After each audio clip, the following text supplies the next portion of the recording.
It was a regular weeknight, and I was at home preparing dinner after a long day at work. The clock had just struck 7 p.m., perhaps even later.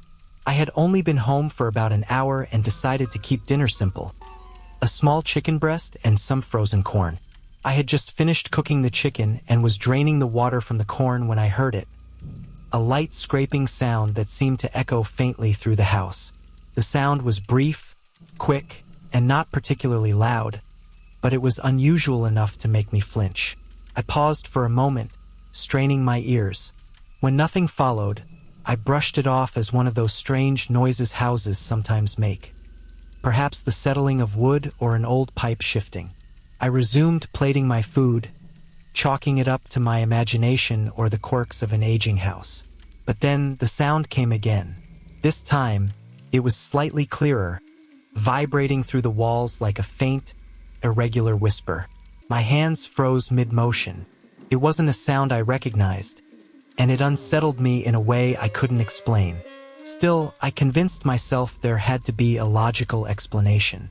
I finished preparing my plate and walked toward the front door, trying to pinpoint where the sound had come from.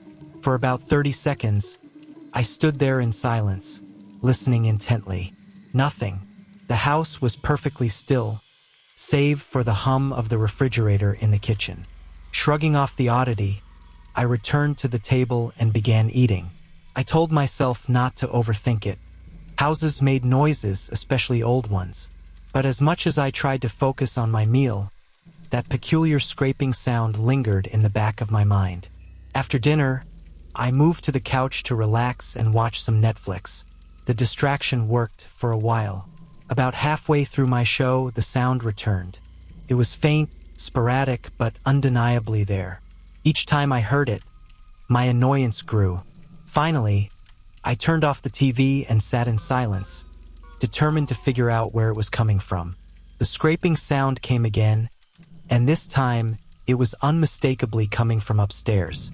Annoyance gave way to unease as I stood up and made my way to the second floor.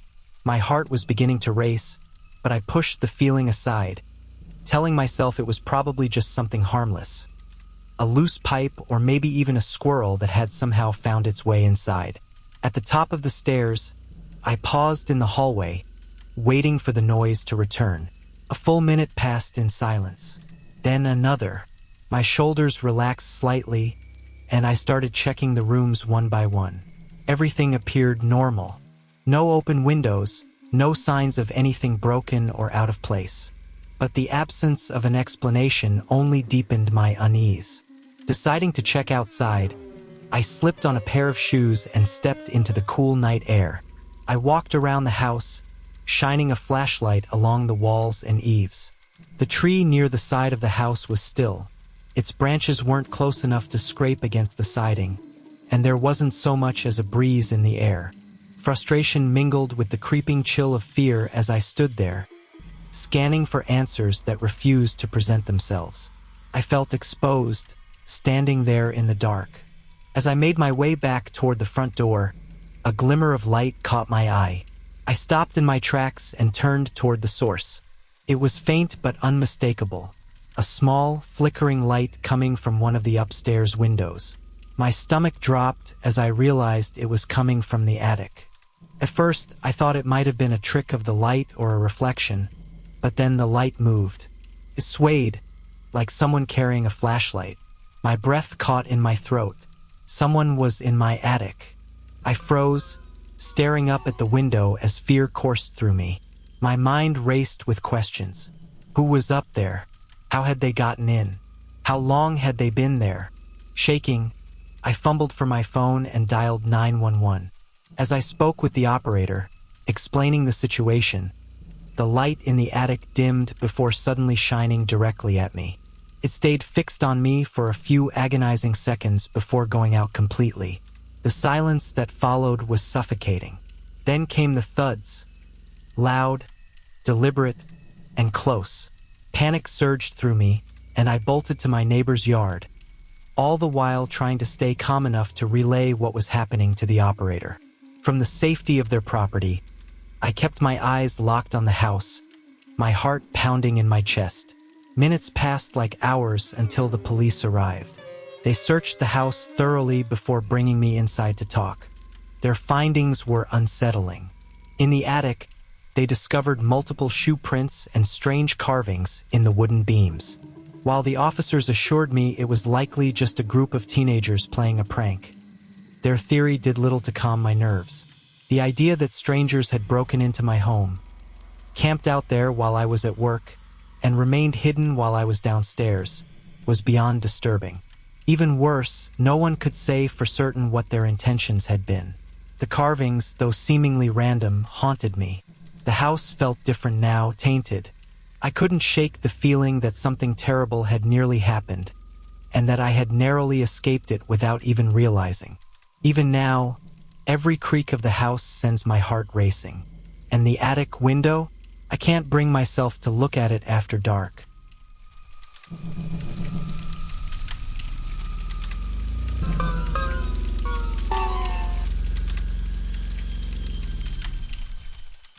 I'm an only child, and I grew up in a small, quiet town.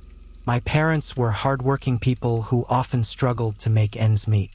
To keep the lights on and food on the table, they both worked long hours, sometimes even holding multiple jobs at once. This meant I spent a lot of time home alone, especially in the evenings. I was 14 years old when this happened, and I was already used to being by myself after school. That night, both of my parents were working late shifts, so I knew I'd be on my own until around 10 or 11 p.m. To keep myself occupied, I usually stuck to a routine. Come home, have a snack, watch some TV, or take a walk in the woods behind our house. That day was no different. After school, I grabbed a quick bite to eat and decided to head out to the woods while the sun was still out. The trail behind our house was about 2.5 miles long, winding through thick trees and brush. It was usually empty, just the way I liked it.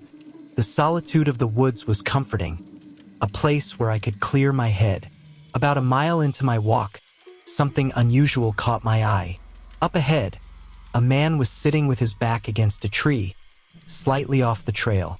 He was wearing a dark blue jacket and a red baseball cap tilted downward, shielding his face. His posture was slumped, almost like he was sleeping. This was strange. I almost never saw anyone on this trail, let alone someone sitting in such an odd way. My first instinct was to keep my head down and walk past quietly. As I approached, I tried not to make any noise. But just as I was about to pass him, he lifted his head. His eyes locked onto mine instantly. They were bloodshot and tired, his expression a disturbing mix of anger and weariness. There was something deeply unsettling about his gaze, something that made the hair on the back of my neck stand up. I quickened my pace, trying to put as much distance as I could between us without outright running. My heart was pounding, and every instinct in my body screamed that something was off. As I glanced over my shoulder, I saw him slowly getting to his feet. That was enough for me. I broke into a jog, nearly sprinting the rest of the way home. When I got back, I locked every door and window in the house. My chest was heaving as I tried to calm myself down. I reminded myself that I hadn't seen him follow me, that maybe he was just a strange man having a bad day. Still, the uneasy feeling lingered. To distract myself, I turned on the TV and tried to focus on one of my favorite shows. The comforting glow of the screen and the familiar voices helped, but only for a little while. Just a few minutes later, I heard something that made my blood run cold. A voice coming from the back door. "Hello? Hello?" The voice was deep and calm, but it sent a jolt of fear through me. I muted the TV and strained to listen. "Hello?" The voice came again, louder this time. My heart felt like it was going to leap out of my chest. Slowly, I stood up and walked toward the hallway that led to the back door. And there he was, the man from the trail.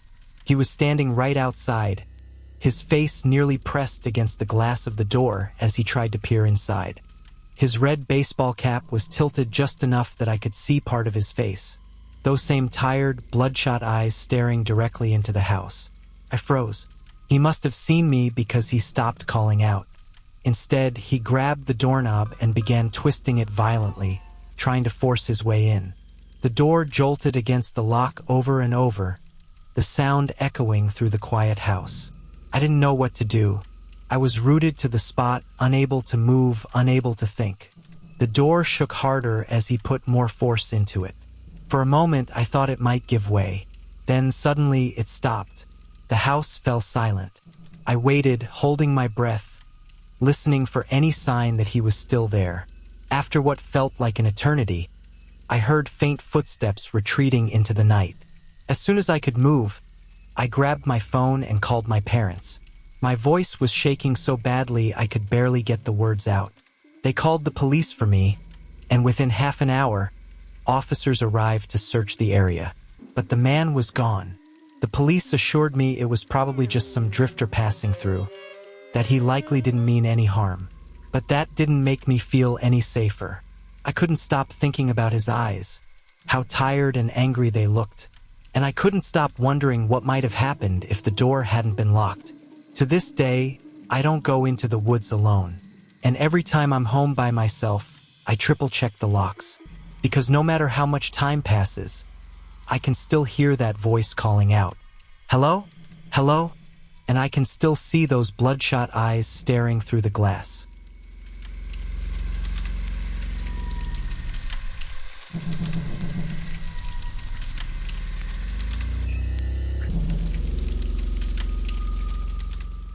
My house had always been my retreat.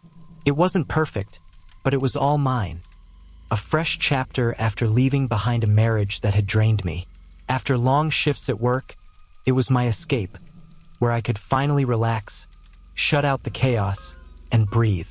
That night, however, my sanctuary felt anything but safe. It had been a long shift, and I was beyond exhausted by the time I pulled into my driveway. I grabbed my bag, fished my keys out, and headed for the front door. But when I slid my key into the lock, it didn't turn. At first, I thought I was just tired. Maybe I was using the wrong key. I tried again, jiggling it gently, then more forcefully. Nothing. Frustrated, I stepped back and stared at the door. Could the lock have jammed? I didn't remember it sticking before. After a few more failed attempts, I gave up and called a locksmith.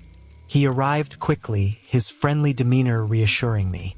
After fiddling with the lock, he explained it had likely just worn out and replaced it with a shiny new one. "Shouldn't give you any trouble now," he said. At the time, it didn't seem like something to worry about. Things break, right? Life happens. But looking back, that moment was the first crack in what I thought was an ordinary problem. 3 nights later, I found myself in the exact same situation. It had been another late shift, and all I wanted was to collapse into bed. But as I slid my key into the lock, it refused to budge. The new lock, the lock that shouldn't have given me trouble. I just had it replaced. How could it jam again so soon? Everything looked normal, but something didn't feel right. Reluctantly, I called the locksmith again. It was a different guy this time. Gruff and not as chatty, he worked in silence. When I asked if it was common for new locks to fail, he shrugged and muttered something about cheap materials. But I could tell he wasn't convinced either. When he left, I double-checked every window and door in the house, making sure they were locked tight. My mind kept wandering back to the door, the lock, and the unsettling thought that maybe someone had tampered with it. By the time the weekend rolled around, the feeling of paranoia hadn't let up. It wasn't like me.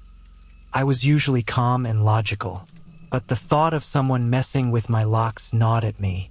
On a whim, I decided to install a small security camera above the front door. It wasn't much, just a cheap model I'd picked up online, but it gave me peace of mind. If someone was messing with my door, I'd catch them in the act. The first few nights, nothing happened. I'd come home, check the footage, and see only the empty porch. It was almost enough to make me feel silly for worrying. Almost. On the 4th night, everything changed. I came home from work, my shoulders heavy with exhaustion. My key slid into the lock, and to my relief, it turned smoothly. For the first time in days, I felt a little lighter. But when I checked the camera footage later that evening, my heart dropped. At 2:13 a.m., the screen showed a man in a hooded sweatshirt standing on my porch. He wasn't facing the camera, but I could see his hands working on the lock, moving with practiced ease.